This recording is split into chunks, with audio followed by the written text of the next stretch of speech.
Member of the Veterans Affairs Committee, Republican Congressman from North Carolina, Dr. Gregory Murphy, joins me. So you got Senate Republicans are hinting at some big changes in the House bill. Are there any non-negotiables that House Republicans will not accept? Well, I think they don't want to have any tax increases on individuals. We look at also at the 199 businesses, the small businesses. We actually raised their deductibility rates really up to 23%. We want to put forth a pro-growth policy. So, Rob, we're talking about the debt. I think that is primal in all of our discussions. We're also talking about really the debt to GDP ratio. So we're going to increase the debt without a doubt. That's just what happens. We've done a lot of cuts. But what we want to do is foster an environment that grows the economy at an even greater rate, erasing some of the delta really between them. So how do you avoid a food fight between Republican members of the House and Senate and actually get this thing passed?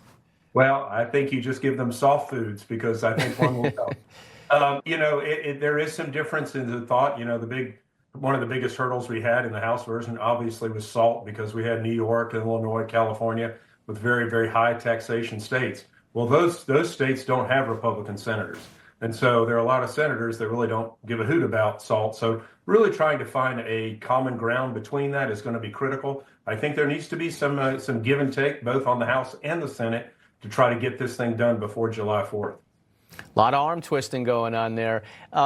Before I let you go, I wanted to ask you, because you're a unique member in Congress. You're a doctor, but you're also a urologist. Yeah. What was your first thought or concern when you heard about Joe Biden's cancer diagnosis? Well, first of all, I was very, very sad for the individual. President Biden, even though disagree politically, would not obviously wish him any harm. Really, it was kind of the how, when, and why. When was the biopsy done? Why was it done? Was it because of symptoms or was it done because of a blood test? As it's come out now, it appears that he has not had a PSA since 2014. And while there is some controversy about who should be screened and when, if you have someone with a 10-year life expectancy, regardless of age, I think screening is important. They're 75, it hits that little, area where you're not quite sure. But if someone literally is the vice president of the United States or running for president of the United States, I feel it, I hate to use the word negligent because that's really a tough term in medicine, but why was that not being looked into? You can't just turn a blind eye. Sadly, the American Association of Family Practice does not recommend PSA screening. The U.S. Preventive Task Force really, I think, did a great disservice. Fortunately, there are a lot of good treatments out there, even for someone who presents with metastatic disease now, because of the great advances made in the last 10 and 15 years. Do you think there's a greater need in this country? I mean, HIPAA laws aside, but the personal doctor for the president releases information, and you don't know the give and take between the political side of it. Do you think there should be independent doctors or a committee on something like this?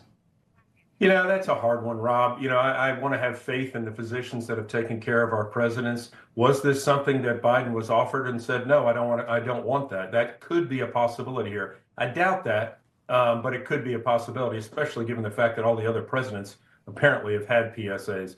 I think there's going to be plenty of scrutiny on what happened to him, why it happened to him. Again, the good thing, really setting back at age 82 with metastatic disease. I've had patients, albeit not commonly, live a decade presenting just with that particular with that particular clinical situation. Yeah. I've also had other patients pass away very, very quickly in that. So it really depends upon his response to treatment and really how well he does. Congressman Murphy of North Carolina, part of your district is the beaches, and I love them, and I can't wait to get back there. Have a great Memorial Day. Thank you.